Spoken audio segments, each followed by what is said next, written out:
Good morning, sweet world, and welcome to the No Dunks podcast presented by FanDuel. It's Wednesday, March 11th, 2026. I'm J.E. Skeets here in the Classic Factory, and alongside me, as always, Tass Mellis. Podcast listeners, this is for you. Next to him, it's my Top Shot hot boy, Trey Kirby. Ayo. Ayo. And last but not least, over yonder, making the magic happen, super producer JD. Hello. There he is. Here we are. Hello to everybody on YouTube. Hello, podcast listeners. On today's show, which is very likely going to be long, we're going to pyramid rank the Western Conference teams. Okay. And don't worry, we'll show you the wedgies that we had last night. 2 more wedgies. Yeah, baby. Records are dropping left and right here in the NBA because we're setting the all-time wedgie record. But first, Bam Adebayo made NBA history last night. The Miami Heat center scored the second most points in an NBA game ever, tallying 83 points to lead his team to the 150-129 victory over the Wizards in South Beach. Bam had 31 points at the end of the first quarter, 43 by halftime, 62 by the end of the third. He finished 20 for 43 from the field, 36 for 43 from the foul line, and 7 of 22 from deep. So his free throw makes and his attempts both set NBA records for a game. So it now goes Wilt's 100, Bam's 83, Kobe Bryant's 81. And let me tell you, people have strong opinions about this game. What did you think, TK? We were doing the live chat for Celtics Spurs, and obviously, as he started accumulating the points, the chat very quickly turned into Bam Watch. Bam Watch. Yeah. 2026. Ultimately, I think it's awesome. First thing I told my kids this morning when they woke up, Bam Adebayo scored 83 points last night. They're like, what? Couldn't believe it. Even told my wife. Every group chat that you have that has any interest in basketball was sending messages last night. Popping off. This is an entertainment product. And that was entertaining to see a guy go for 83. A bizarre fourth quarter. We'll absolutely get into it. But this man was cooking. I thought in the first half, that was some real basketball. The Wizards had no answers for him. 31 in the first quarter. He set his career high in the first half, getting to 43. And then in the third quarter, I thought the Wizards were completely defeated. They gave up. They were not trying on defense. And then in the fourth quarter, triple teaming, just trying to make Bam not get the ball. We had challenges on both sides trying to keep Bam off the free throw line or get to the free throw line. It was an unusual watch for sure. The last 12 minutes, especially the last 3 minutes. Yeah. But still, 83 points in a box score, 83 points up on the Jumbotron. How cool is that to see? Yeah, it is absolutely earned. That's for sure. It was earned from the get-go. I think there were perfect ingredients to this, having no hero, no Powell. Yeah. Otherwise, he doesn't get every shot given to him, handed to him, set up for him. But he was giving it to Alex Sarr and Tristan Vukcevic. Too slow coming off the bench. Everybody questioning. Gill, too small. Anthony Gill, yeah. But he earned them. He started to get the whistle because that's what happens to stars when you start scoring and all that. So did Tristan Vukcevic actually commit those 5 fouls in the 6 minutes he played? I mean, he got borderline, but he just wasn't able to get in front of him. Alex Sarr's got great tape for the summer to watch this thing where he was terrorized, really, by Bam Adebayo. But Bam earned those things. Again, kind of a perfect storm for this guy. His previous season high this year was 32. 32! And then he goes and drops 50 more. Nearly matched it in the first quarter. Yeah, and then doubles his career high. And it is against the Wizards, who do give up career highs for other guys. See Corey Kispert less than 2 weeks ago. That's what happens with the Washington Wizards. Yeah. And everybody gets into the fourth quarter. And I understand. I don't really love intentionally fouling to send a guy to the free throw line. But stars do that. I should say. But teams do that to get stars to a certain total. Devin Booker had that done for him when he got to 70. He had 6 free throws in the last 45 seconds he made to get him to 70 in his second year. That was cool. This one is a bigger deal because it's Kobe Bryant that he beats. Yes. Yeah, that's why it's even bigger. And I don't think that's just us in the moment. That's just because it's Kobe. Yeah, I'd agree with that. This was fun as hell to watch. This is a mid-March game here, and this was like you couldn't take your eyes off the screen. And whether you thought it was ethical or unethical or it got silly, and it did. In the final couple minutes it did, but he was cooking too. And we watched a majority of this.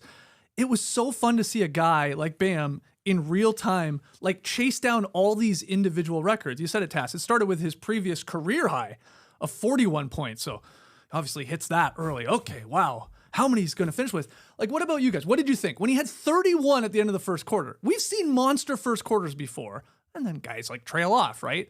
I'm thinking, what's the best case scenario for him? Like, I don't know, 55, 56 he probably ends with, right? Something like that. Well, exactly. It's like you're watching it and you're like, okay, if Bam gets to 50, he'll be in the mix for weirdest guys to score 50, but not really. Like Malachi Flynn has done it. Tony Sadiq Delk. Bey has done it. Tony Delk, Corey Brewer. Like these are guys who that's their biggest moment in their NBA career. And look, Bam did say this is his number one game of all time, post game.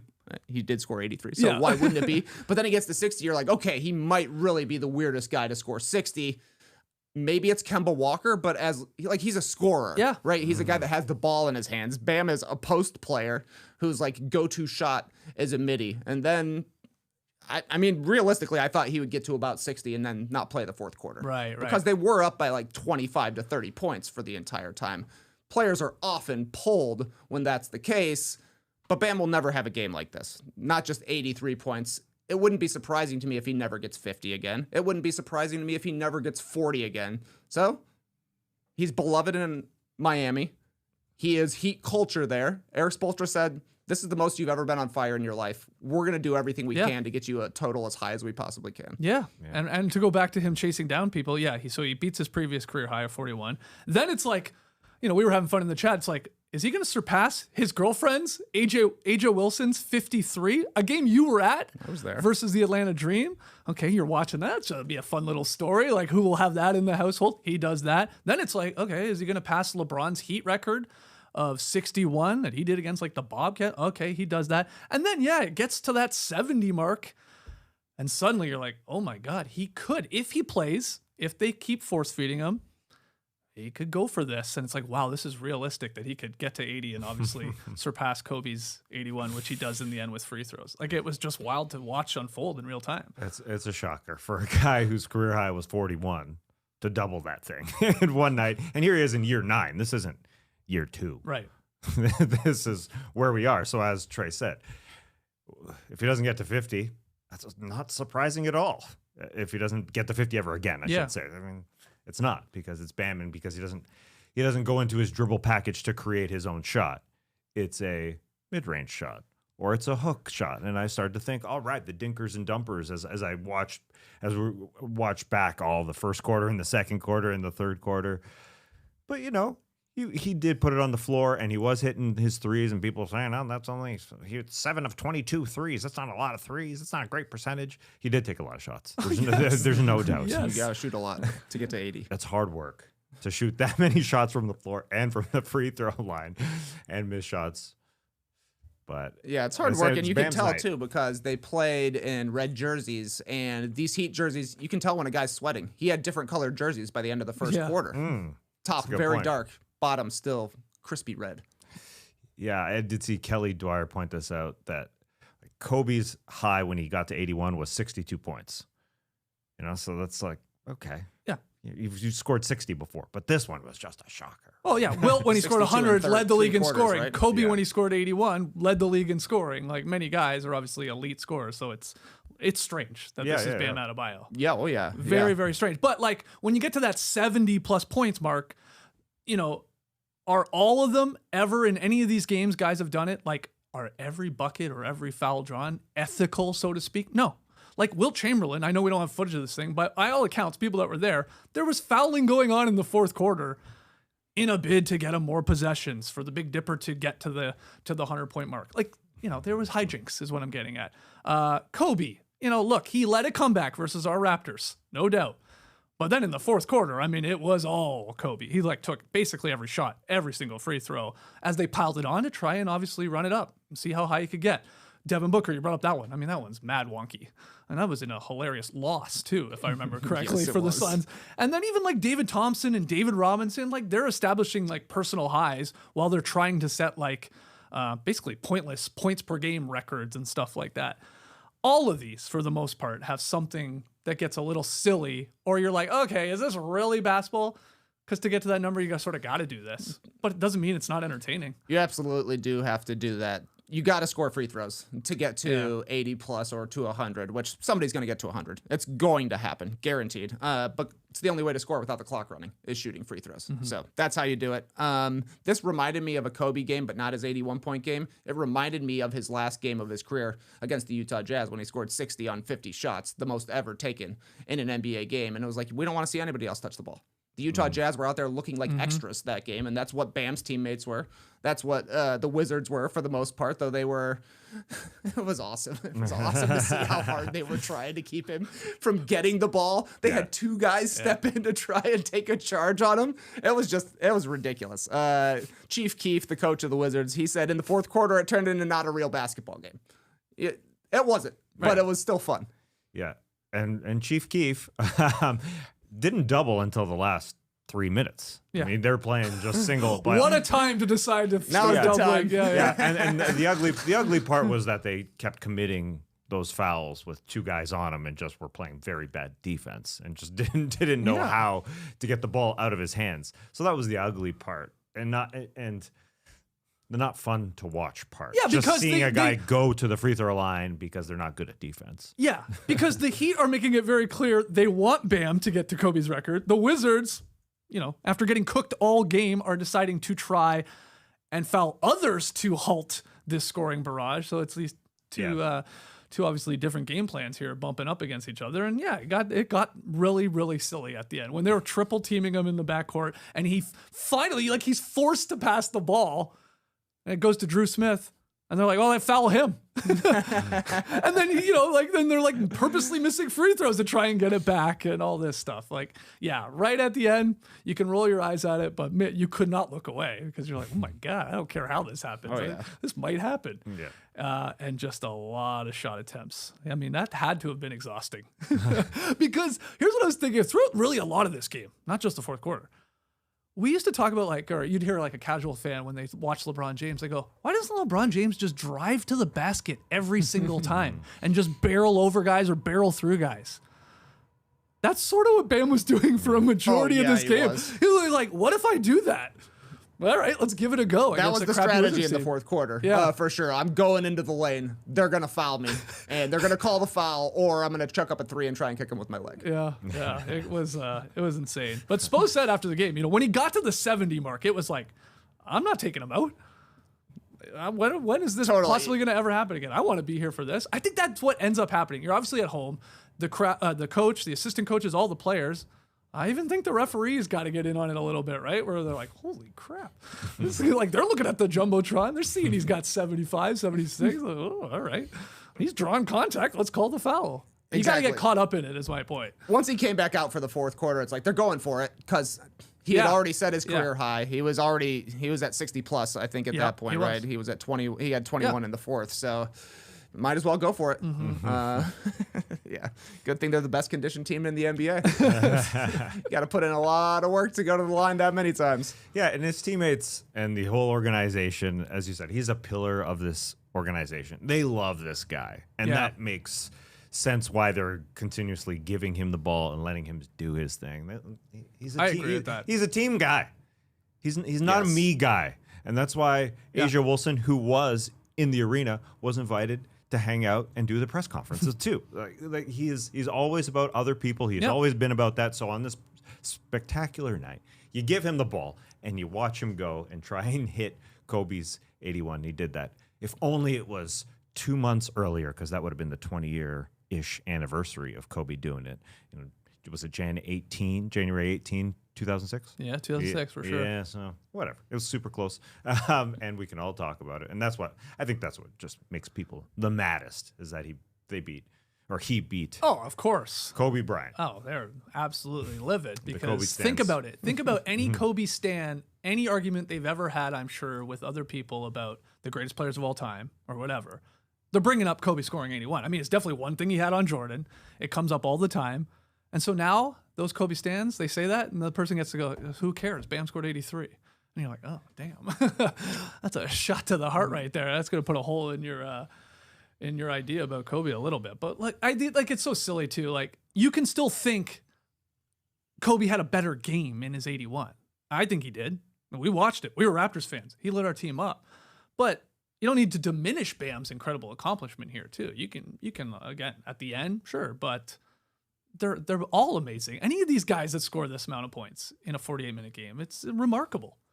It's, he was helped out a little perfect storm, missing some of his other scorers and playing the Wizards. Mm-hmm. Oh yeah, it was literally perfect. Yeah. Once they got to the post-game interview, it was like Norm Powell took one of the questions to do it, looking like Jesus in an all-white suit. And then you look at the guys who were standing behind Bam, and unless you do a daily NBA podcast, you couldn't name anybody. Yeah. So it's like, we need somebody to score 83. This is the perfect Smush Parker-esque sort of storm where it's like, who else is on this team? Yeah. Kasparas Yakichonis, Keyshawn Johnson. He just won the dunk contest. You couldn't pick him out of a lineup for the most part. Just random dudes. Myron Gardner. Myron Gardner setting up Bam. Yeah, you mentioned Keyshawn Johnson, and I know we were doing this on Substack, and you were mentioning how the guy, he loves to smile, he loves to dance like he did during the dunk contest, and he was bringing it yesterday. He was in it. I will say, Tyler Hero, get into this a little bit more. He was sort of behind everybody. Come on in. Stop eating your snack, whatever he was chewing on back there, and come celebrate. I do like Norm's question though. He took the mic and said, "How does this feel?" It's Wilt Chamberlain, you, and Kobe Bryant, top 3 scorers ever. That was a good question. Like that made him just get all emotional because he just scored 83. Obviously a crazy number for any player to put up, but especially for Bam, a player with a career scoring average of 16.1 per game. That part is mind blowing. I was like trying to think of an equivalent in our lifetime, like maybe a generation or two before. This would be like Bam doing this, like be like Marc Gasol going for 83. Seriously, like a guy that's more known for defense. Yep. A couple-time All-Star. Sort of guy with like around 16, 17, 18 points per game. Yeah. Joakim Noah going for 83. Not the scorer of Bam or Marc Gasol, but you get my point here. More of a defensive-minded guy than known for offense, like all these other guys that have done it, like Embiid and Mitchell and Booker and so on. Right? They're scorers. they're not defensive-minded guys. So for him to get to this is wild. Few other crazy stats. Only 14 teams have taken more free throws in a game this season than Bam's 43. I said team. Yeah, he had a lot of free throws. Of the 11 players who have scored at least 70 points in a game, Bam Adebayo, only one to have shot under 50% from the field. So it's not efficient. 20 of 43, what's that, 46.5%. Everybody else that had done it had been over the 50% mark. And then my favorite stat you said about these other Heat players, Bam and Simone Fontecchio, who scored 18 last night, are now the only duo in NBA history that doesn't include Wilt Chamberlain to combine for 100 points in a single game. Bam and Fontecchio. Who was the high scorer in Kobe's game outside of Kobe? Smush Parker. Smush? Yeah, Big he scored Smush? 13, I think. Oof. Yeah, step it up. I think he did. And then, there's been big Jordan and Pippen games. And 13 for Smush, 5 of 11 from the field. LeBron and Kyrie games. Plus but 11. Not Bam and Fontecchio, baby. Any other notes from this? Moments? No. That will It is stick cool with to you? have your girlfriend and your mom in attendance. It's pretty amazing. Yeah, very cool. It's really sweet. Yeah. Hey, I got all the most important people in my life here to watch me have the biggest game of my life. Yeah. It must have felt like a culmination of his entire literal life up until this point. Yeah, no doubt. His 31 first quarter points, 5th most in a single quarter in NBA history.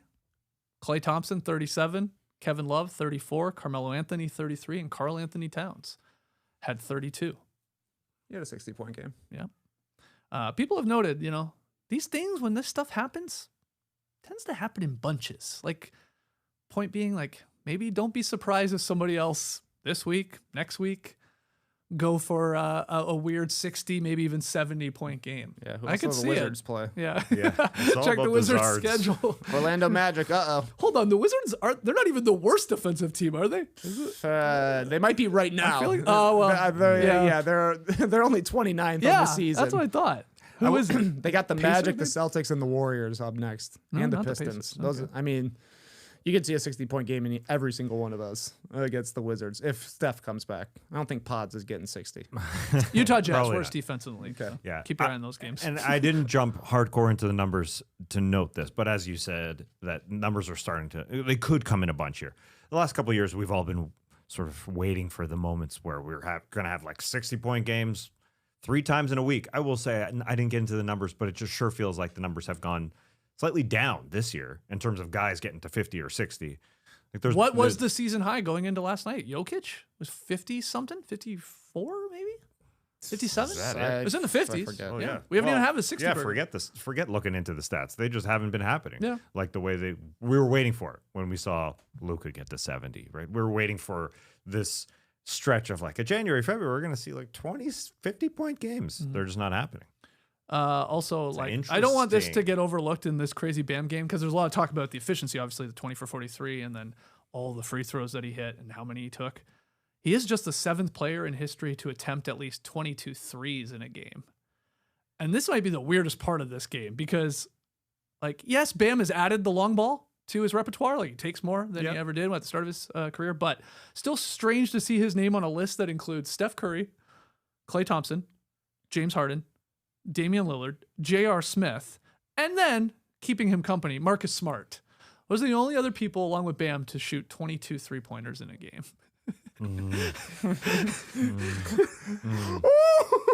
I mean, They're just stupid numbers, man. Like, what an insane game. you said he was what, 7 for 22? Yeah. He's shooting 32.9% from 3 this season. That's like perfectly Yeah, on it was average right on for average. him. But he Right. did get an extra literal point per game on his season scoring. Yeah. by going for 83. I think last he night. entered last night 38th in the league in scoring and points per game, and I think he's up to 35th. He jumped a couple people last night, increasing his scoring average. Cool. Good for him. Anything else on Bam Adebayo and the No. 83-point night? There's other stuff going on in the NBA. Yeah, and we can then, get to it. Bam just kicks it out. Well, that's why nobody these are wants my to talk about that. besides playoff games, which are the best. These are the funniest nights in an NBA season. Yes. Like these stupid nights where something like this is going off, and all the WhatsApp chats are going nuts, and all the group chats and the internet, and everybody's going, "What? That can't be right. How many does he have? What are you talking about? What's going on? Find the game." You know, this is the best. This is like my favorite part of a weird season when you get a night like this. Yeah, I mean, we'll get into all the other players who put up big numbers last night, but it really felt like the kickoff of Mickey Mouse March yesterday. Right. Final question for you guys: Who is most likely here to go for, let's say, 70 plus, just 70 plus this season? This season, if it does indeed happen in bunches and we get another quick turnaround here for another one of these games, who do you like to do it? Call your shot. Wemby. Okay. Ooh. Yeah, I go back to Luka again. Okay. He's got a 73. Yeah, he's done it before.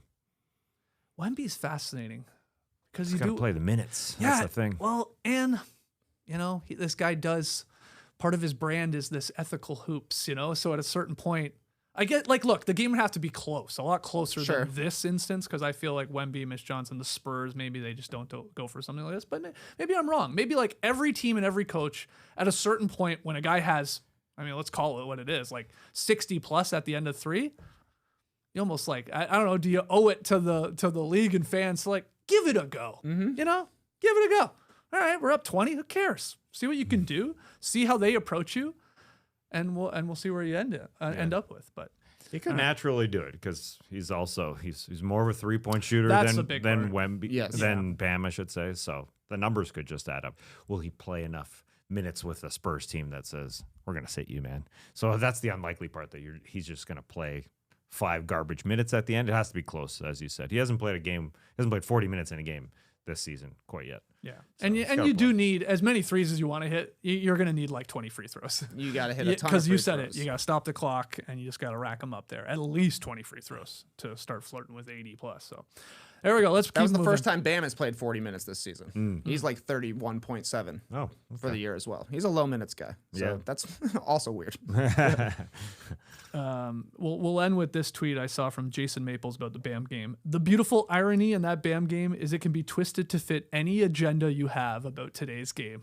Oh, yeah. Well said. Great tweet from Maples there. So sound off in the stream team. Let us know in the comments your thoughts on Bam's 83-point night. They say 70% awesome, 30% unethical. The who does? The stream team? The stream team. Okay. Yep. Okay. Let's go to Jaylen Brown getting ejected in the second quarter of Tuesday's 125-116 loss to the Spurs after officials whistled him for back-to-back technical fouls. So he is pissed off because Brown stumbled out of bounds. He thought he got pushed. It resulted in a turnover.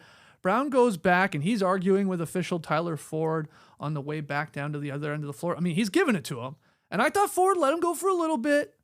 And then he turns right back around. He says something there. And that is when the first technical foul was assessed, and he's still heated. Oh, he's coming back at him. He's got more things to say to Tyler Ford. And that is when that second official promptly whistles Brown for another tech, hence the ejection, which was disappointing because we were watching this game. It was really fun. Brown was having a great game, and he obviously had to leave the floor. Your thoughts, TK, on how the officials handled that and Jaylen Brown's matter and all? What do you think? Okay, well, first of all, blown call. So I understand Jaylen Brown for being upset. And to me, he is a guy that is constantly feeling disrespected, even when he's being respected. So to have that call go against him, he thinks, I'm a superstar. I should get that call. Right. To me, it also felt like when he went at Tyler Ford, that he should have had the respect to tee him up immediately. Instead, Tyler Ford let him keep yelling at him, turned around, and Jaylen Brown is like, I didn't get a tech yet? How are you not going to give me a tech? Pointed at him that and much dropped at the you? expletive. So then he turns back around, yells at him some more, and Yeah. Tyler Ford at that point had to give him a technical, and then that also set off Jaylen Brown. And look, Tyler Ford is one of the worst referees that's in the league, and players hate this guy. Yeah. So I think that all factors into it as well. Mehta was the other referee, Suyash Mehta, on the other side. He said, don't go at my friend Tyler like that. So I think it was just kind of a perfect storm of bad call, bad referee, guy who likes to get upset about not having the standing in the league that he feels he have. You compared him last night in the live chat to Rodney Dangerfield. Big time. That's what Jaylen Brown is of the NBA. No respect. Sure, I'm an all-star. I'm He's an all-NBA guy. They give me MVP trophies for every playoff series I play in, but no respect. He feels aggrieved all the time. And and look, he got fined, what, $35,000 earlier this season for comments about the officials. What do you think?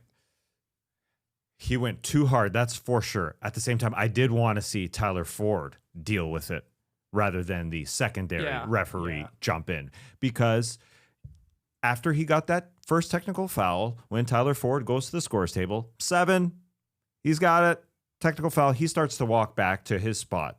And that's when Jaylen Brown decides, it's like 5 seconds later, he goes to jump at him. And as soon as the Celtics players jump in to get in the way, that's when Suyash Mehta jumps in and says, no, you get the technical. So it looked like he was trying to assist the situation when Tyler Ford was looking directly at Jaylen Brown, not giving him that second technical. So I don't take Joe Mazzulla's post-game press conference word for word, but I do see where he's going with. When he was asked about it, he said, quote, just give a ton of credit to my high school principal.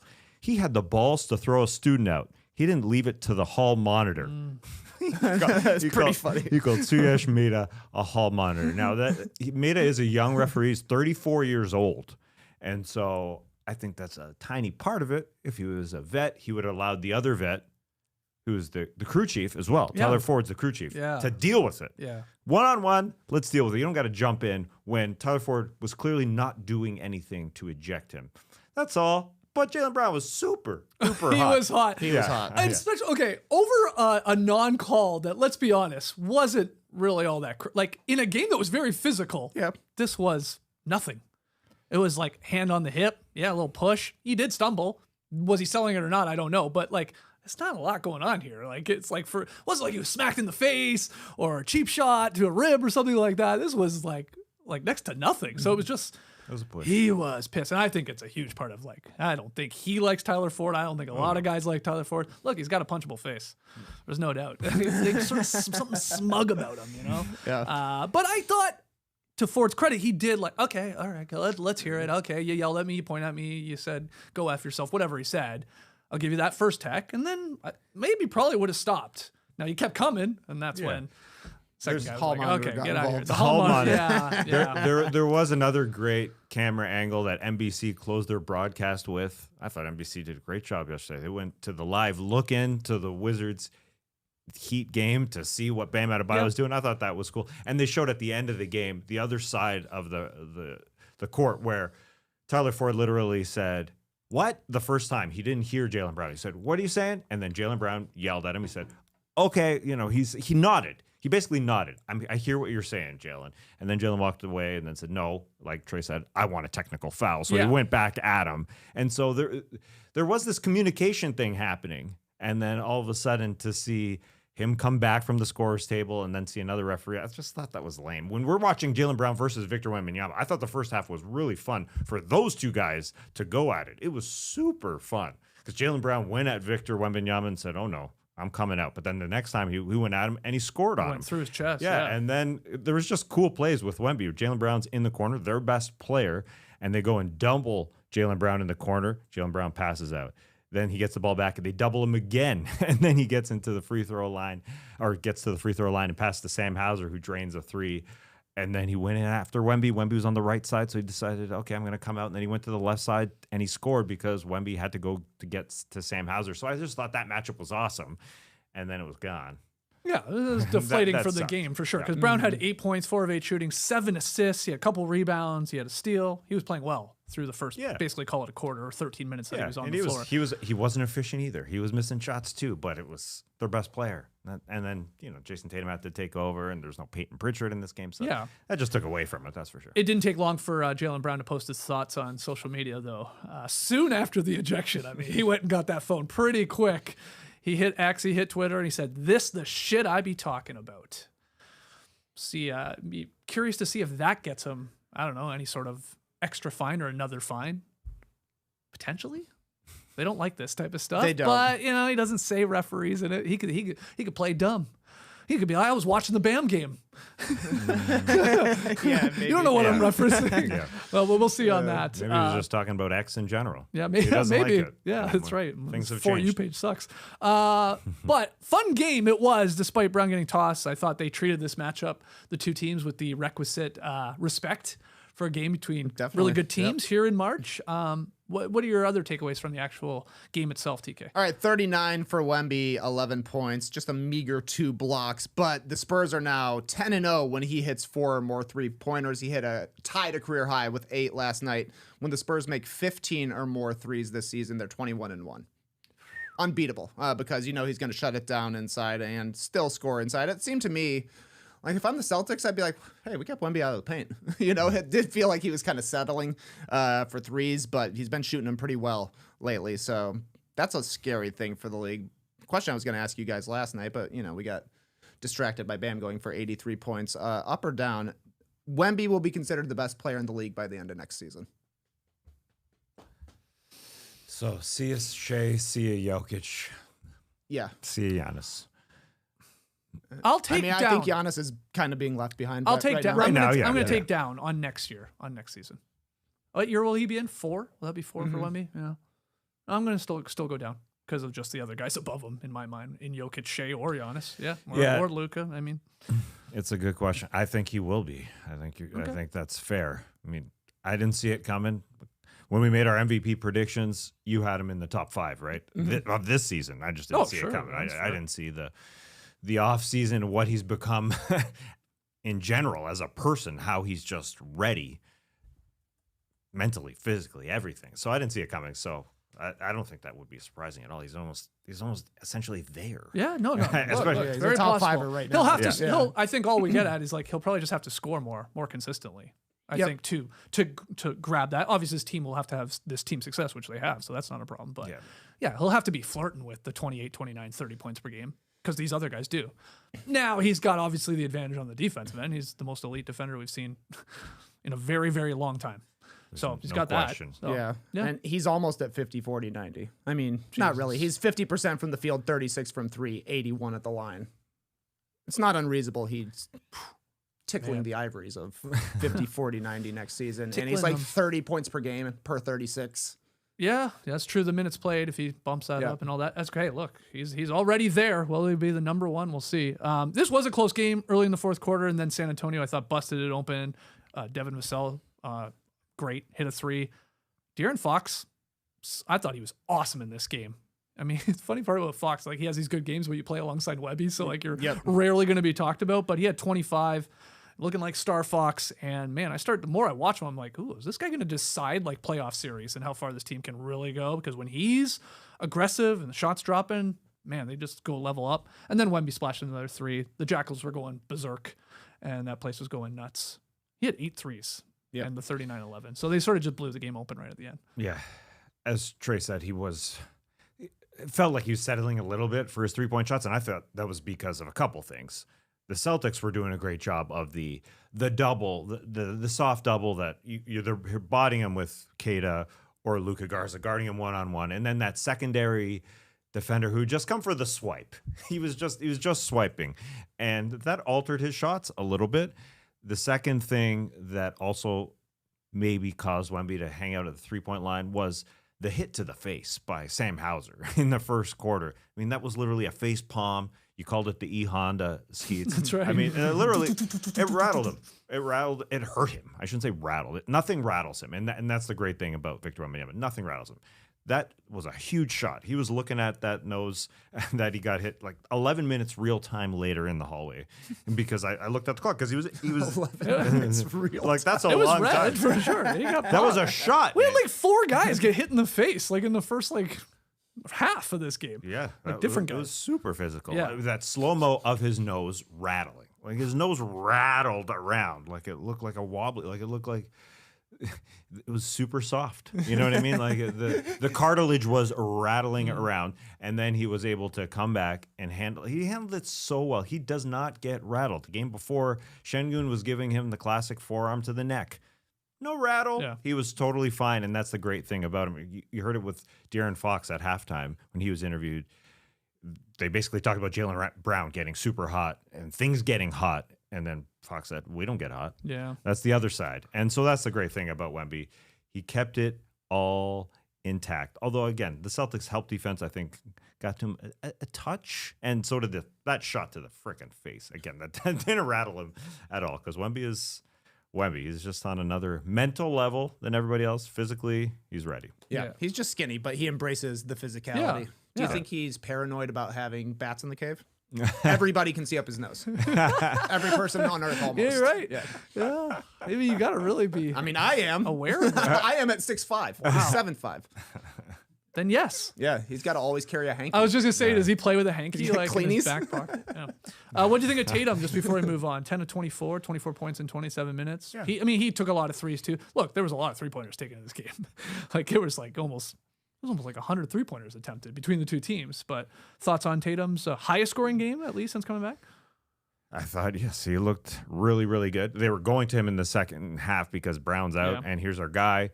I thought, yeah, he looked like he is on the verge, not quite, of being their sort of number 1A option. It doesn't matter with those two guys. But I thought he looked great. I thought Derek White also had a great bounce back game where they were sort of relying on those two guys, especially with, again, Peyton Pritchard out and Jaylen Brown out. So Jason Tatum is on that trajectory to being back to Jason Tatum. And we had the Ron Harper Jr. versus Dylan Harper. That's The good. Bros were battling. Yeah, both played pretty well too. Best game ever, I guess, for Ron Harper Oh, Jr. it has to be. He was hooping. He was great. He doubled his career high. Oh, nice. That's pretty good. Bam Adebayo doubled his career high.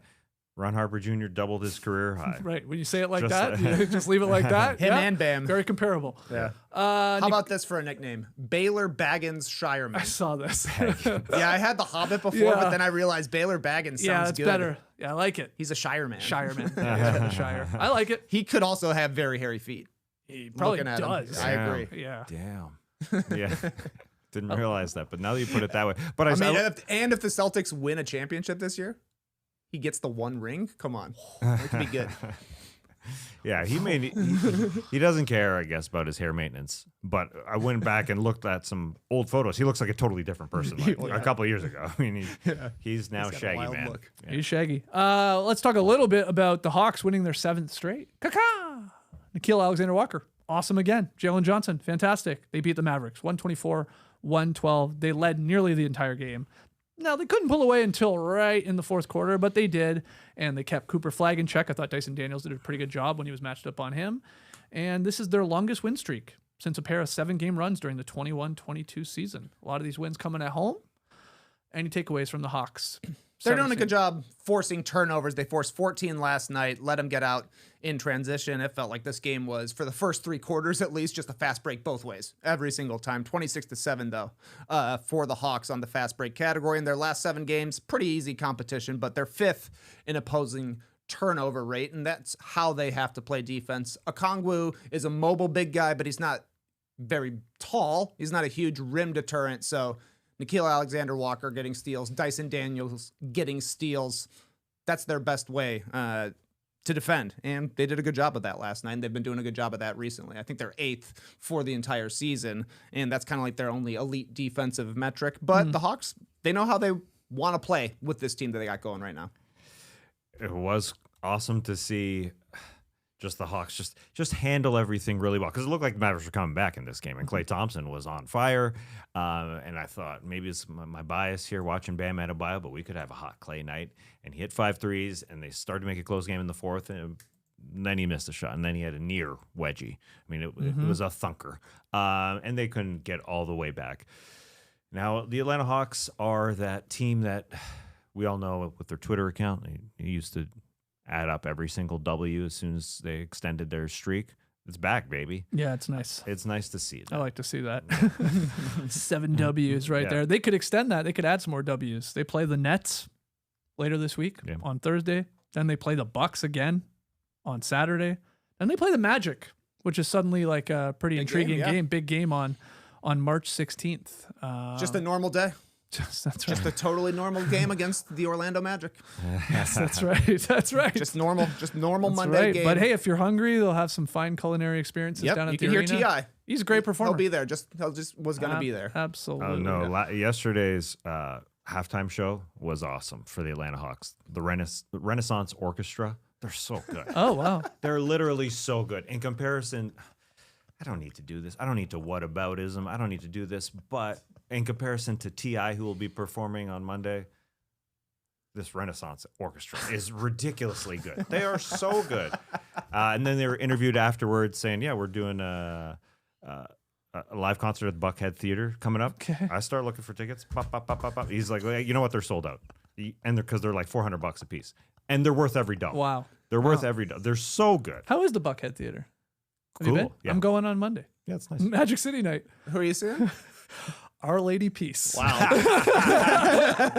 Got quite the lineup there, huh? At the Buckhead Theater. What a turn. What a turn. Dude, the Renaissance Orchestra. Couldn't even is say it so with a good. straight face. You know who loves the Renaissance Orchestra? Lute Cornet. Nice. Lute Quartet. Man, Where were we? so What were we good. even talking about? Oh yeah, the Hawks. And I was talking about their streak here. Anyway, it could get to 9, could get to 10. That's a big game because they're trying to, catch the Magic. The Southeast Division, man. Not enough people are talking about it. The Heat, That's right. winning. Bam, 83. Obviously, the Hawks 7-game win streak. The Magic are Doing playing good. really well. They're winning a couple games here. Even the Hornets got back into the win column there last night. And then, the Wizards. But they're making news. For all around the Yeah, Wizards. Trey Young came The back. Southeast Division has never been hotter. Let's show you the other results from last night. There was a lot of games on, and there's some crazy individual performances because, maybe Mickey Mouse March, no doubt. You see it there. I'm not going to read them all, but Trey, do you have a takeaway from any of these other games? Got to hand out a few bad timing awards from last night. 83 points for Bam Adebayo. We also had Spurs versus Celtics, a potential finals preview. Yep. A lot of eyeballs on those games. So Matas Buzelis having his first career 40-point game. Went for 41, 6, 2, 2, and 2 against the Warriors in a win where Golden State just completely threw it away. Didn't even know that happened. Montes Buzelis, 41 points. Also Skeets, Leonard Miller, 17 and 11. First career double. Hell yeah. Yep. Also in this game. Triple-double coming soon. Yeah, sure. Speaking of triple-doubles, Josh Giddey had his third triple-double of March. He's got 28 career triple-doubles. 9 of them have come in March, and 3 more of them have come in April. Hell yeah. He is a March man, but the biggest bad timing award goes to Cam Payne, who had his career best game. 32 points, that's a career high. 10 assists, that's a career high. 0 turnovers, went 8 of 8 from 3, 6 of 6 at the free throw line. Basically, a perfect game. That's like a guaranteed whoa boy. Yeah. Any other night. Yeah. Not last night. Well, there's 3 career highs yesterday. That bad night. Who would you go gold, silver, bronze? As in, So the 3 career highs are Bam. No. Forget about Bam. Oh. The 3 guys who got overlooked. Who got the most overlooked between Matas Buzelis' 41, Campaign 32, And and Ron Ron Harper Jr. 22. The Cam is like that's the worst because he's never doing this again. I have a lot of confidence in saying that. He's been around a lot longer. Buzelis for sure could have another 40 or 50 or whatever, and Ron Harper Jr. Like, I'm sorry, he's like, that's 20, like that's not a lot. 22 for him. Yeah, I would say Cam basically having a perfect game. In addition to them winning without their main guys, because Tyrese Maxey diagnosed with a tendon injury in his right pinky finger, so he's going to be reevaluated in 3 weeks. This is brutal. I mean, I don't know if Campaign's going to have to keep this up. I don't think he's going to, but look, we were like, I don't know, is he going to miss a couple games? They said, hopefully it's not long. That's pretty long. Like, I know Paul George in theory is coming back. Embiid, who knows? But how much longer does George have? Like, I don't know, 10 games. He comes back end of March. Yeah, okay. Yeah, something like that. So. Yeah, I think he's got 9 or 8 games. 8 games now, I think, left on his suspension, 25-game suspension. It's campaign time. It literally is. He saved them last night. They were losing coming into the fourth quarter. He had 13 in the fourth and just got scorching hot on fire and really saved this game for him because the Grizzlies probably should have won that one, but a good loss for them tank-wise. This is the time they could use Jared McCain. That's for sure. Yes, it is. But absolutely is. Yeah, going through campaign's box scores of his career, I always think back to 2021 Western Conference Final. Phoenix needed Campaign to come in and score because Chris Paul was out. He had 29 points in the Western Conference Final. Respect. Which ties his career high in the regular season. Not anymore. I mean, that was until last night, I should say. And now he's got 32. So he can do it. He can get hot. He can get super cold, but he can get hot. A few other notes. Lakers quality win against the Wolves. I mean, those teams are all jockeying for position. Luka, triple-double. Really, really good game. So they took care of business. The Kings beat the Pacers in the old Tankathon matchup there. Good for the Pacers. Huge for the Pacers, obviously. Those are the 2 worst teams, so that's another win for the Kings. 50 Cent lighting the beam in Sacramento. What? Yeah. Yep. That's 2 things that I didn't know were still a thing. The beam and 50 Cent. Yeah. Yeah. That's right. 2 weird ones. Nice. Last night, also Mason Plumlee doing the Spurs thing. Mason Plumlee plays for the San Antonio Spurs, sort of. He sits on the bench. He's the one who did the thumb. Yep. Thumb. I saw him talking to Wemby. He goes, do I hit it twice?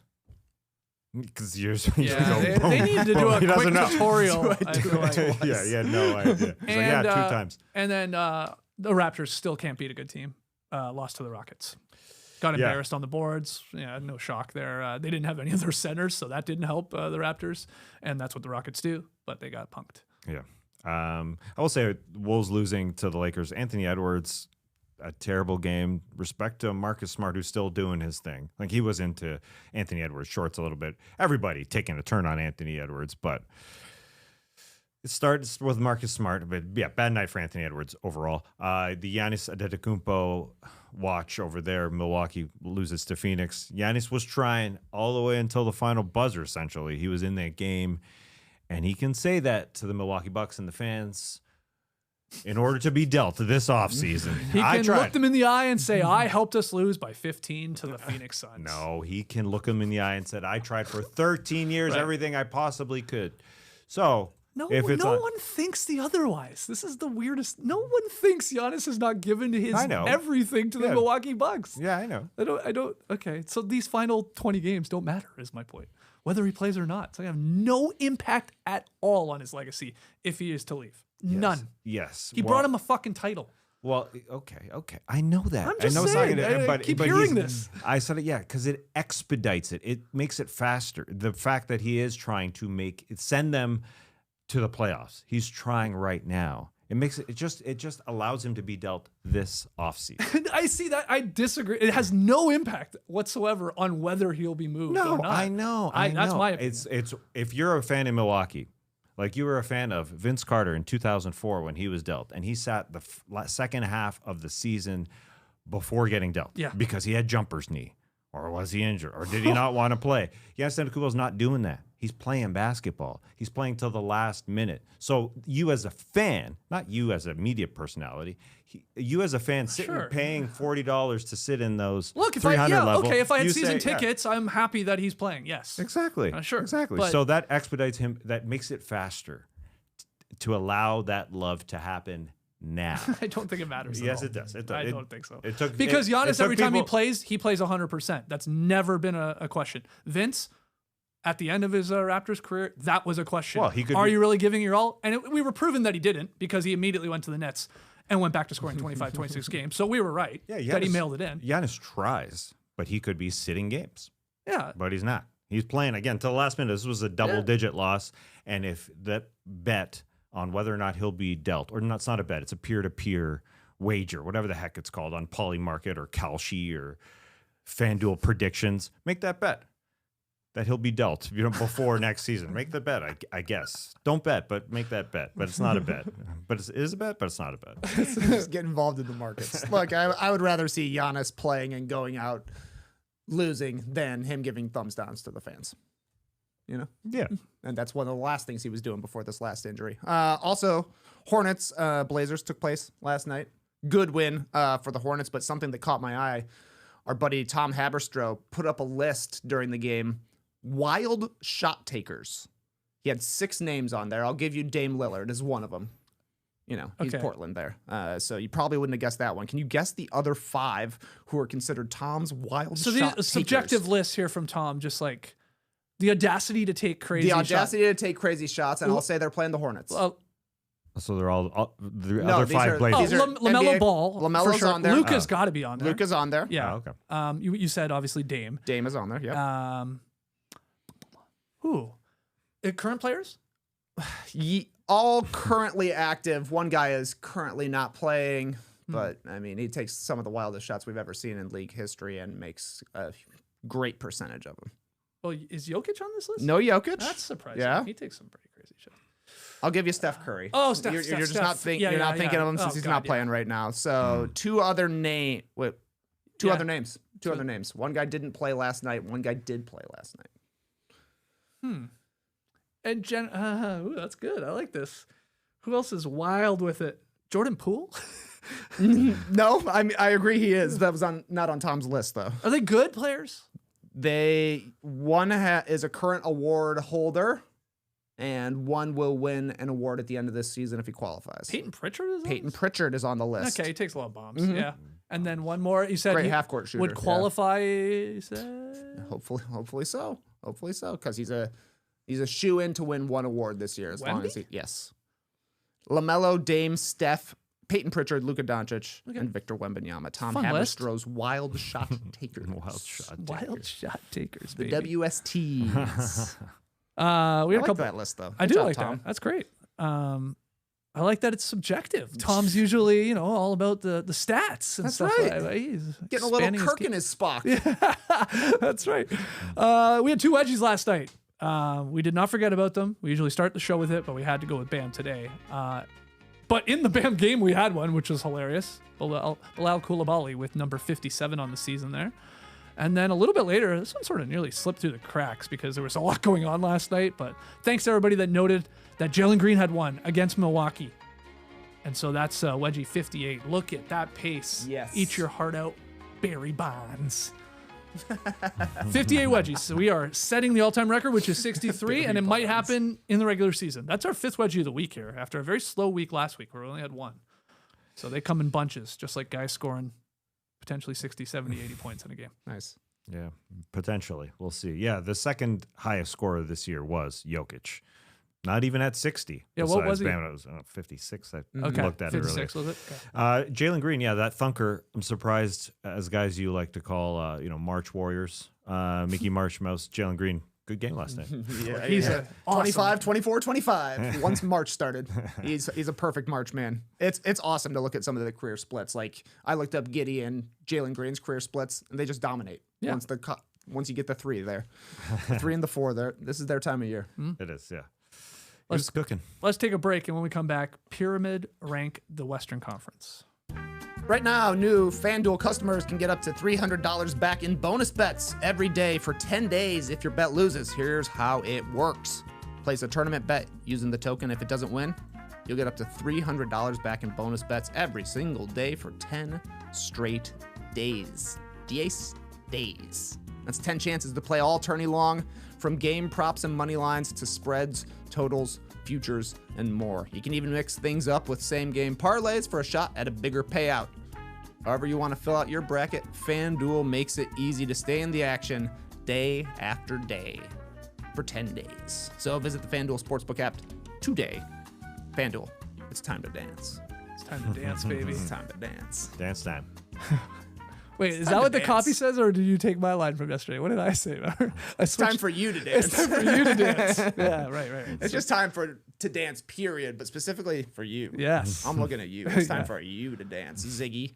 Yeah. Sick. Not only should you be dancing, you should be hitting the like button, you should be subscribing, you should be sharing the show, and you should be leaving your boys 5-star ratings and reviews.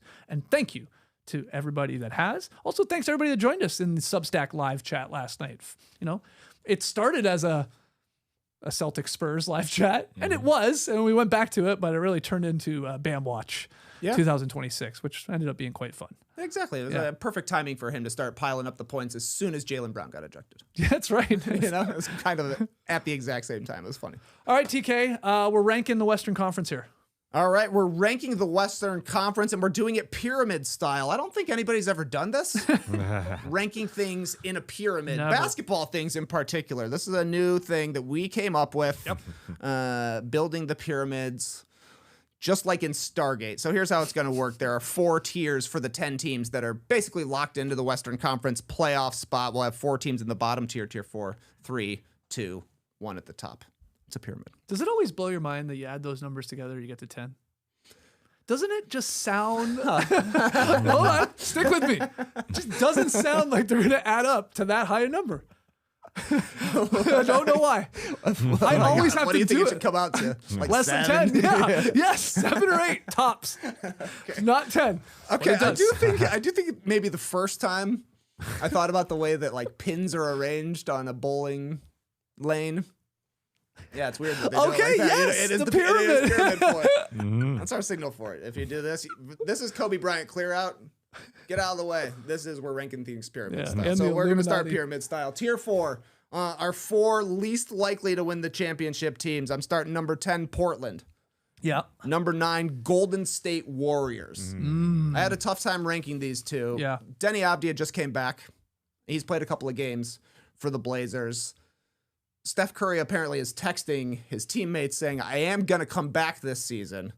Right now, I think the Blazers are better than the Warriors, but I think if the Warriors get Steph, if these two play in the 9-10 play-in game, I would pick Golden State. I would agree with that. Everything you said there, that the Blazers probably are a better team only when they are without Steph Curry on the Warriors, because they're not good. They are not. That was they went out of their way to lose to the Bulls last night. Yeah. It kind of felt like. Yeah. Weak. Yes, I totally agree. Although Kristaps Porzingis is playing basketball again, That's right. but that doesn't. He's healthy. That supposedly will give them the edge. Although I was going to say about the Blazers guards in general. You know, Scoot Henderson's been super quiet this year, and that he's getting better. But even the bigger one is Shaedon Sharp hasn't played in over a month. That's worrisome. Is he even coming back? I think so. Oh. Yeah, it's a calf. Okay. It's a I calf. thought he was So gonna be done. So he's important he's important to their offense. So it'll be a series. He's got to come back. It'll be a game. It'll be a game. A game. Yeah. I shouldn't call it a series. Yeah. It feels like a series. Yeah. I don't know. I mean, would I pick? I would pick the Warriors because they have Steph, but the Blazers still might be better. Warriors would have home court advantage in that game. That's true too. That's true. Number 8, the Phoenix Suns. Mm-hmm. I don't have a lot else to say about them. They feel just like a nice number 8 team right here. We did see Jalen Green last night getting a lot of love for dropping Ousmane Dieng on a crossover. I think Dieng tripped on Miles Turner's foot, but still, he got to point at him and make his jumper over him. That was pretty cool. They especially with the Raps falling off recently. I'm trying to think who else. I was gonna say the Suns have had the most shocking, surprising in a good way season out of any team. Celtics could be Yes. there too, because a lot of people were like, that's a sub 500 team with Tatum, but obviously they're amazing. But the Suns are one of them on the very, very short list of like, wow, they really impressed this year. Like this is a good season no matter what happens here. They get in, they don't. I think it's been an incredible season. Oh, absolutely. They're overlooked all the time. They're still overlooked. Even if it has been a good season, we start to think, oh, Dylan Brooks is out. Jalen Green's not going to be good for the postseason. But when we get to the next competitor here in the Western Conference, Tier 4, I think they could take them out in a 7-8 battle. Shouldn't be surprising. Sure. It shouldn't be surprising. Game. Yeah, they are good. Yeah, they can get to the postseason. All right, 10 Portland, 9 Golden State, 8 Phoenix Suns. Number 7, the highest ranked team in the bottom tier of the pyramid, the LA Clippers. Mm-hmm. I feel bad. I don't actually think they're the 7th best team in the Western Conference. I think they could be as high as 5th, realistically, but they've got a really tough path. A, they got to get out of the play-in. And then B, they're going to play either the Spurs or the Thunder in the first round. So that really hurts your championship equity. They do have one of the easiest remaining regular season schedules when you look at that. So maybe that helps them get up there. I mean, I just think they're too far behind. When you start 6-21, for us even to be talking to them about them maybe trying to get into the actual playoffs, let alone through the play-in, is pretty impressive, the turnaround. And they traded James Harden. Like, they totally retooled here. And changed their style of play you talked about the other day, even TK. So, of these 4 teams, I think you're debating between Clippers, Suns. Would I be shocked the Suns beat them in one game? No, it's one game. If they played a 7-game series, I think most people would likely go with Kawhi and the Clippers in that series. Yeah, it is super strange to see a team start 6-21 and then turn into this team that could make the postseason. Unfortunately, they're too far back to make the top 6 without going through the play-in. Like, I should say, make the playoffs without going through the play-in. There's no chances there, No. 6.5 games out of the 6th seed, and they're playing, the top 6 are teams that are still motivated seeding-wise. So it's going to be tough. Yeah. And that's the only reason I have them in the bottom tier, because I do think the Clippers are probably better than the Rockets and the Lakers right now. That's just me. Tier 3. Yeah. Tier 3. 3 teams here. I'll start with number 6.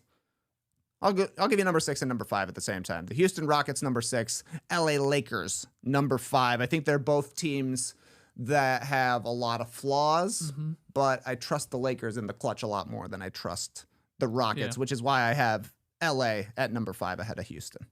How did you feel, Skeets, about this drop-off with Houston Rockets, considering you picked them as your bold prediction to get to the NBA Finals? Yeah, look. I'm taking a shot with that. And they were playing much better at the time of said prediction. I don't feel great, but. Like, we are talking about the Rockets, like they sort of suck suddenly, and they are still a good team on both sides of the ball. They got 40 wins last night over the Raptors. Like, they're still up there. Yeah. Concerns about clutch and all that, but I like what I'm seeing. Okay, couple things. The Reed Shepherd, and you've talked about this, he's maybe not starting, but he's ending games, and I think he's getting a bit of a chance here to play. He's getting consistent minutes from Ime Udoka. I like that. He's found his rhythm. Heading into last night, he's averaging 18 points, 5 assists, 4 boards, shooting 48% from the floor, 44% on a lot of three-point attempts over that last stretch, call it like whatever it is, 13 games or so, where he's like got good minutes. We're talking like 30, 31 minutes per game. I like that. Amen Thompson, he's finding a groove here now. That's good for the Rockets. And the Raptors, they beat them up. They went back to what they do. That's grab a bunch of grab a bunch of boards and take care of business, second chance points. So I have more faith than sounds like a lot of other people still in them upsetting a team or two in the right matchup. But I get why you have them here in the tier. Like, they're not going a tier up. It's just where you would slot them between the Lakers and whatever the other team is here. Yeah. As much as we talk about other teams, specifically the Spurs or the Pistons in the Eastern Conference as teams that haven't won in the postseason, the Rockets haven't either. So that's part of it, too, for me. Kevin Durant obviously has, but this team, as its core, they haven't.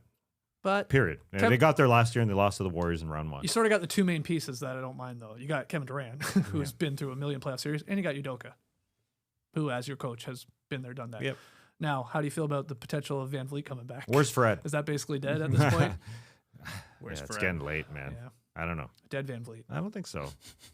I don't think it's dead. I still hold on hope, but it's he's still amongst the living. He's still alive. And one more like little positive here for the Rockets. I'm trying to talk myself into it still, but 7-4 since the All-Star break. But 2 of those losses were like very, very close. They gave up that massive lead to the Knicks in Madison Square Garden. They outplayed them for like, I don't know, 80% of the game and then gave it away. And they took an L against the shorthanded Warriors in overtime. That was a bad, bad loss. But otherwise they give them those. They're 9-2 since the break and all that. They beat the Hornets and the Magic on the road, beat a bunch of other crappy teams.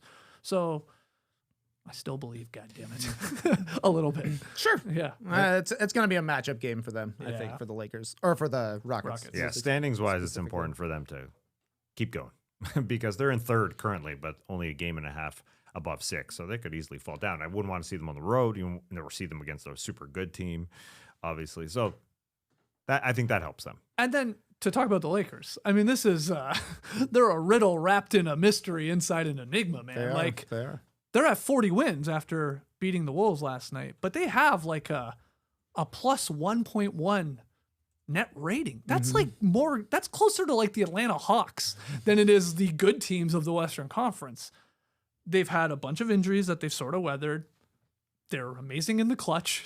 I don't think they've played an overtime game, which is weird. And they lose to really good teams, though. They've done that.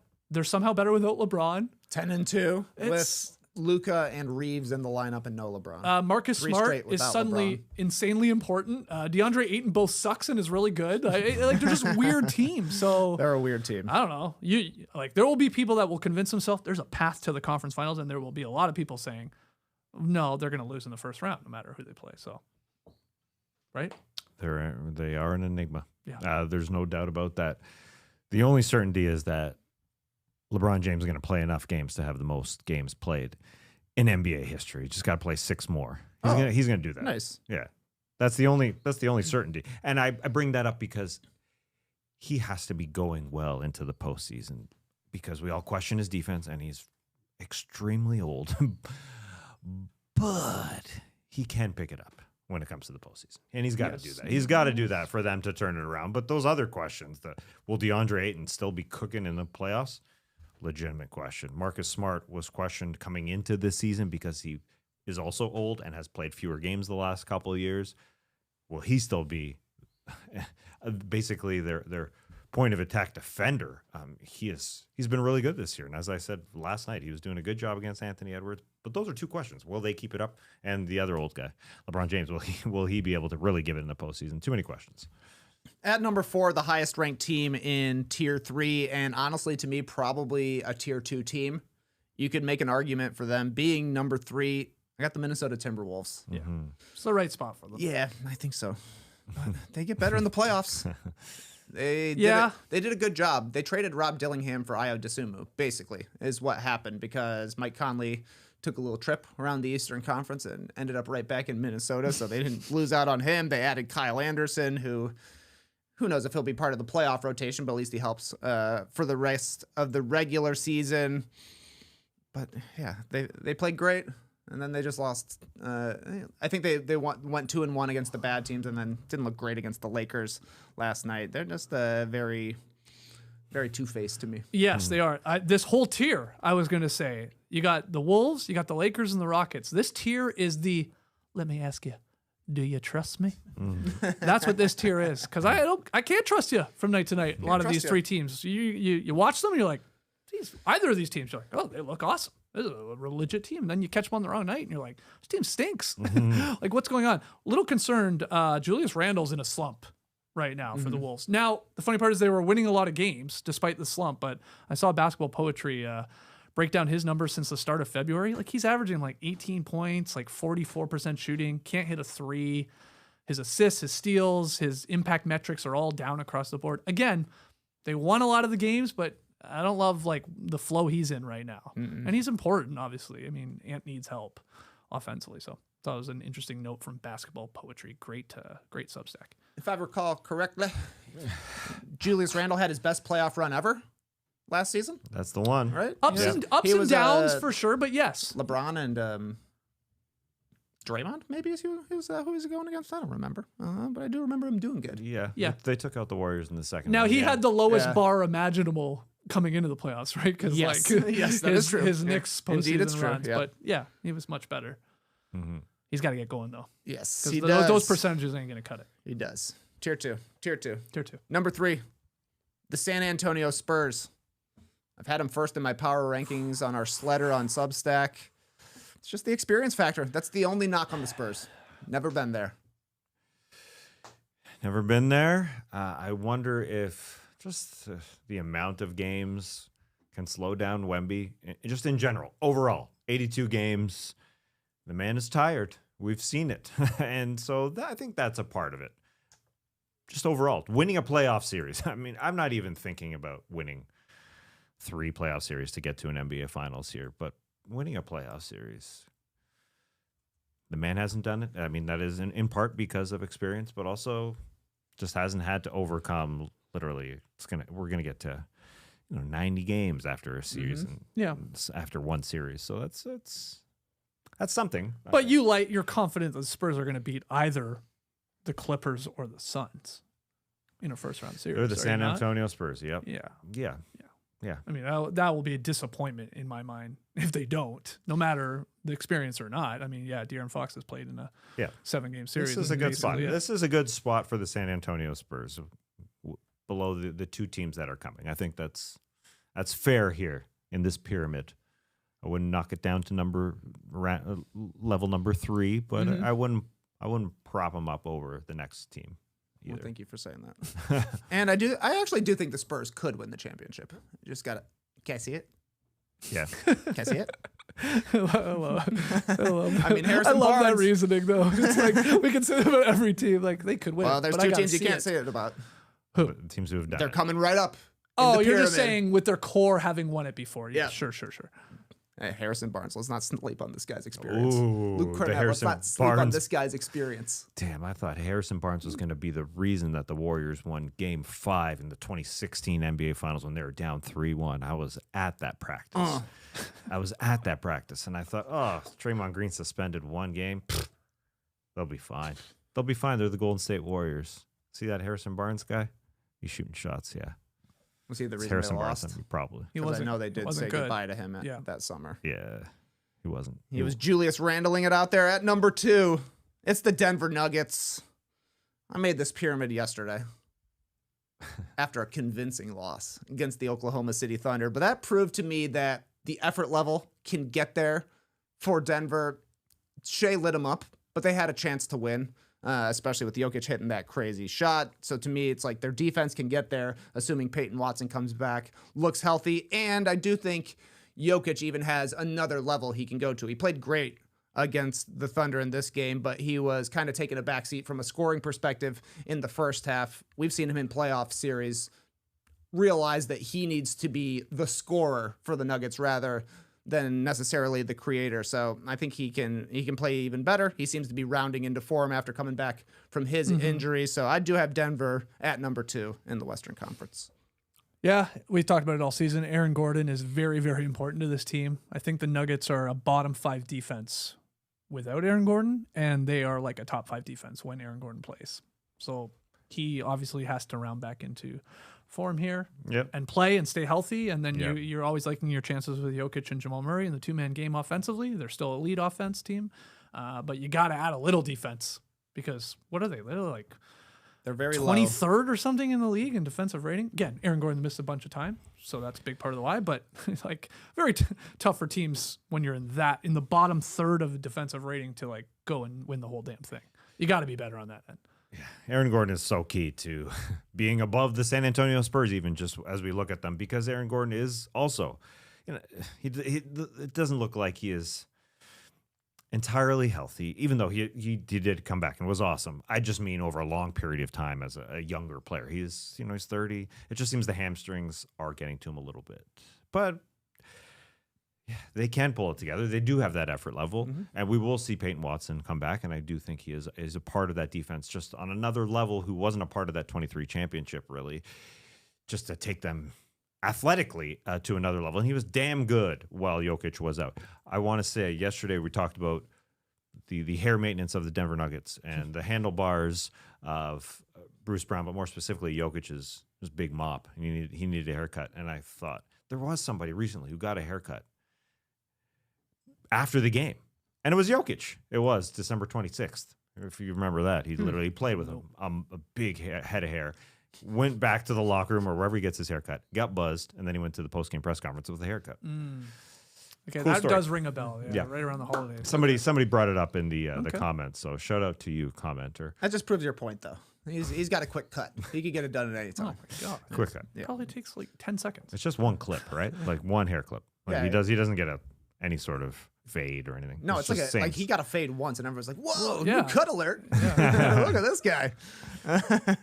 Cool. Maybe Peyton Watson is the new Bruce Brown because Bruce Brown, struggling, but little Peyton bit, yeah. Watson can be the guy that Bruce Brown was in 2023, assuming he gets back to health. But at the top of the pyramid, it's the Oklahoma City Thunder. Duh. Yeah.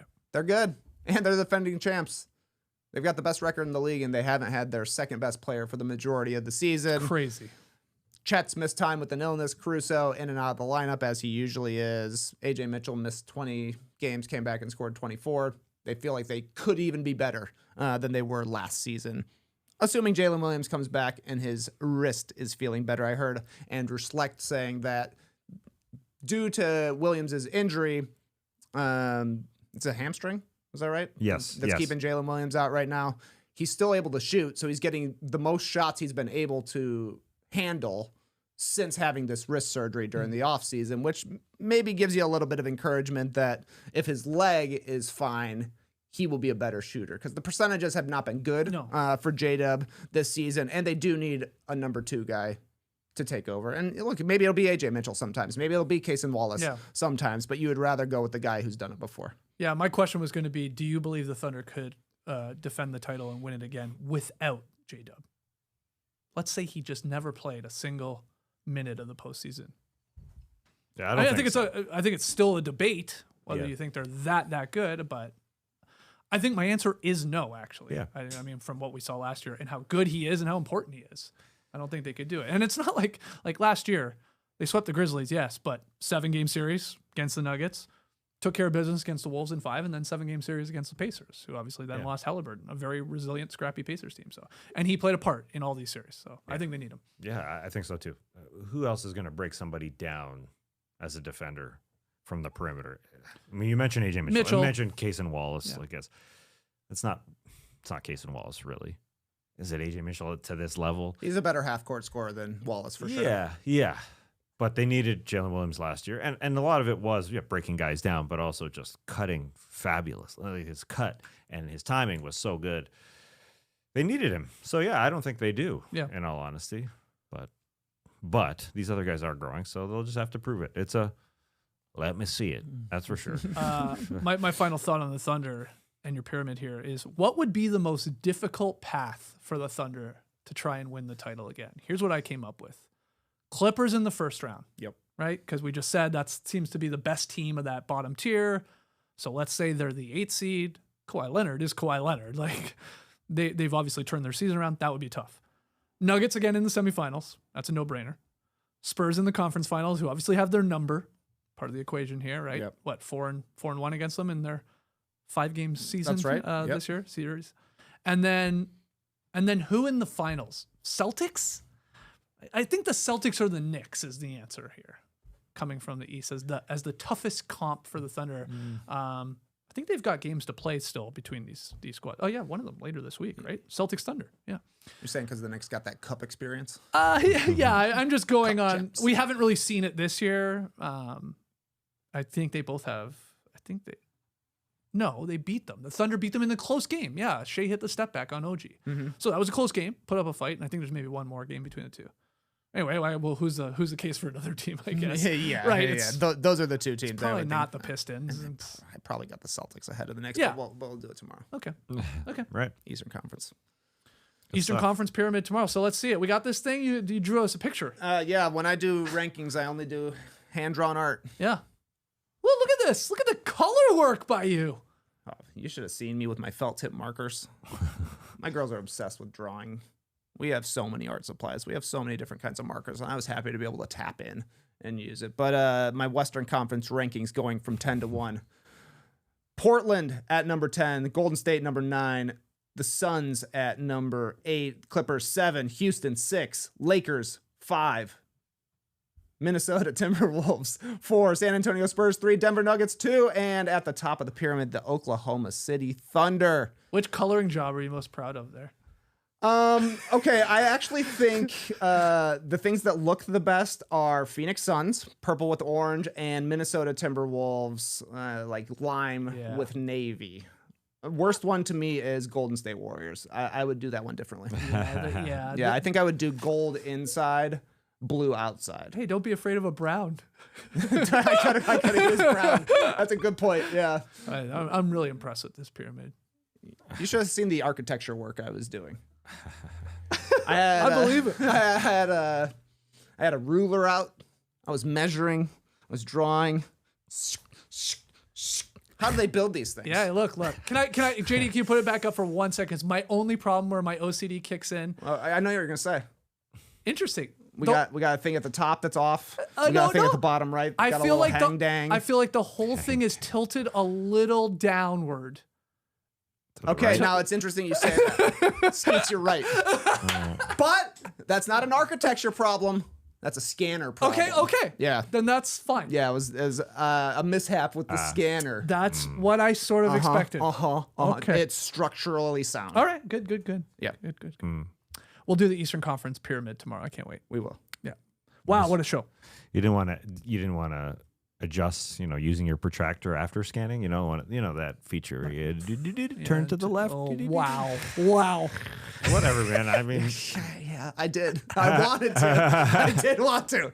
Because I know you're good with, with Photoshop. Yeah. Here's a question. Have you already made the Eastern Conference pyramid? No. And I was regretting it. I was regretting that I didn't use the blueprint for the Eastern Conference pyramid. Oh man! So I'm gonna have to do an overlay. Gonna have to do a trace job.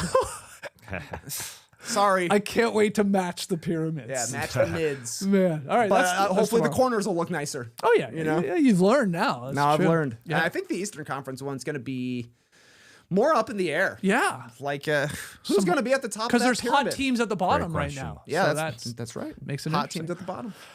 Wellbite of the night, sponsored by the rap group All Grown Up. New album called Pisces Season just dropped yesterday, March 10th. Aaron Tyler calls himself the rapper for basketball sickos. The album features a solo track by Aaron called Lambeer and a collab called Chimetzi Metu. This could be the basketball rapper. I looked up some additional song titles from All Grown Up. Yes. First, there are 2 records called Mellow and Mellow 2. And then there are songs called Jokic, Like a Laker, Holy. Grizzlies, Ben 10, which I assume is a Ben Simmons reference. Oh, yeah. Though I think it might also be an anime reference now that I say it out loud. And this one blew my mind. There's a song called Chris Kamen. Wow. You think it's about lying down, chilling? Yeah, just vibing out. Our caveman angle. Yeah, okay, I'll have to listen to this. I listen to some tunes. We have so many just artists in our mix here with World Boy sponsors. Everybody's like plugging books and plugging records and good on you. The range. There's the There's range of talented talented people, people yeah. who listen.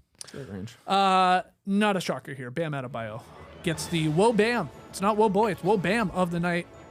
Second highest scoring game in NBA history. Go back and listen to the first 15, 20 minutes of this podcast. We break it all down. 83 points. Look at that. Just look at this. This is fucking nuts looking. Take a look at this. This looks crazy. Bam's had at weeks where he probably doesn't have these numbers if you combine them all together. He shot 20 of 43 from the field, 36 of 43 at the line, 7 of 22 from deep, 9 rebounds, 3 assists, 2 steals, and 2 blocks. Yeah, there was some defense being played. 42 minutes for Bam. It is funny to watch back like the highlight pack of this 83-point night because they include a couple of blocks. You're like, oh, okay. Yeah, you're like, oh, yeah. Nice. Yeah, sure. My favorite compilation of all this for the absolute true basketball sickos is every time he was fouled. So all 26 fouls. That's a funny one. What a mixtape. All fouls only. Hey, kid, check out this mixtape. Look at the fouls I'm drawing. And Gotta learn. a lot of them are fouls, guys. Yeah. If you watch them, a lot of them are. He's forcing the action. Yeah, there's some wonky ones as it gets into the fourth and the silliness as we talked about. But for the most part, he drew a lot of them. Yeah, Tristan Vukcevic was very mad. but they were worth it. How did no Wizard foul out of the game? That's amazing. I couldn't believe it. We were saying in the live Vooch chat. Jr. got to 5 fouls. He got even, I 5, think, right? yeah. Like, there's a lot of guys with 4 and 3, so equal opportunity. There was another 5er. I think Was Mr. there? Anthony Gill. Yeah, Gil, Tony. Yeah. You're probably right. Tony Gill.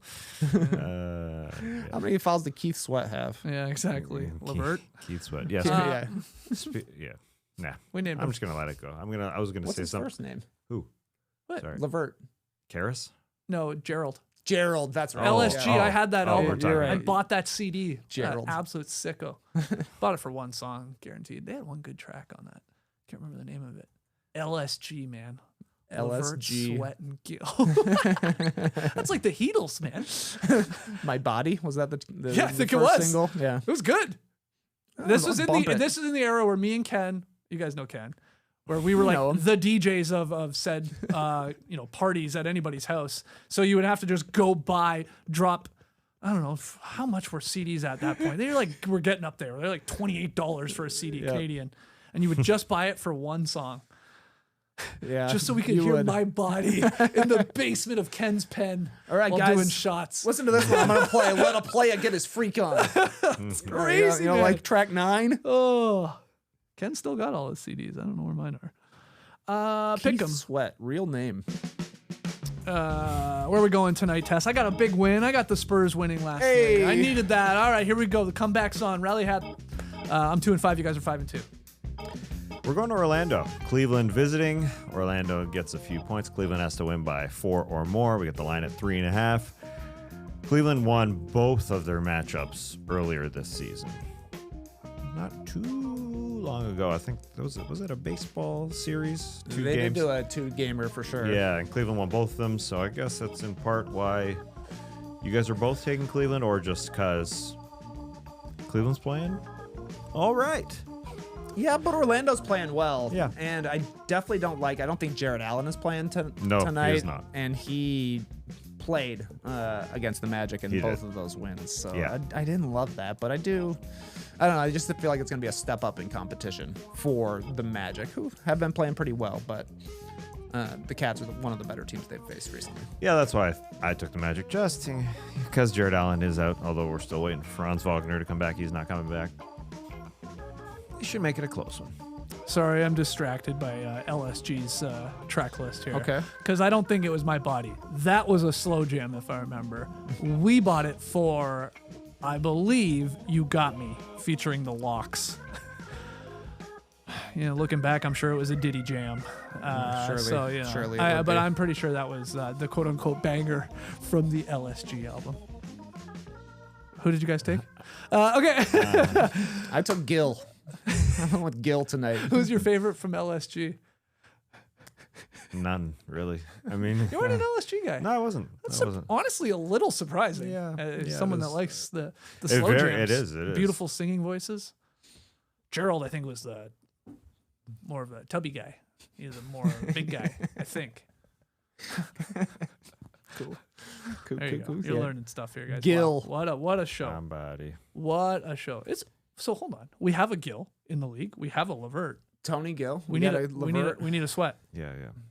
The Bears have a Sweat. Montez. Damn. But we've never had a Sweat in the NBA. If you were an NBA owner and there was a Sweat rookie, would you do everything you could to get them together? 'Cause I would. Okay, let's imagine a world where Rick Sweat is a top draft candidate. Yes. And I'm tanking to try and get Sweat.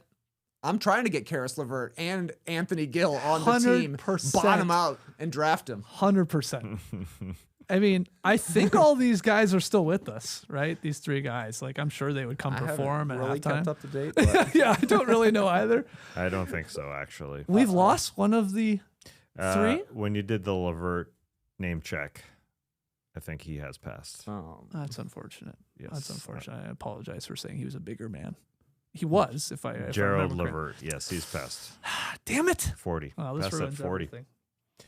Passed at 40. Mm-hmm. Holy moly. There was a song called Curious with Busta Rhymes. I see why I bought this album now. There was a song with Missy You're gonna Elliott. listen to it today for Faith Evans. sure. I 100% am. I gotta see how many. I'll let you know on Substack how many jams are on this this album. It still holds up. You gotta do a full review. Full review of Levert Sweat and Levert Gills. Sweat and Gill from 1997. All right, we'll call it there. What a show. Let's hear your thoughts on Bam's 83-point game, on Jaylen Brown's ejection, and the LSG album from 1997. Back tomorrow, Eastern Conference Pyramid when it comes to ranking all the teams and all of tonight's action. We'll see you then, Clipper Bros. You heard it here first. Have a great time. Turn up. Love you guys. Awesome. Thanks for joining us. And remember, Nikola Jokic is the guy who got a haircut post-game and then just did a press conference because it's just a simple haircut. And I just wanted to thank two YouTube stream teamers for pointing it out from yesterday. Matt D06 and Jeffrey Nellius. Both coming through. Thank you. Brace the day, people.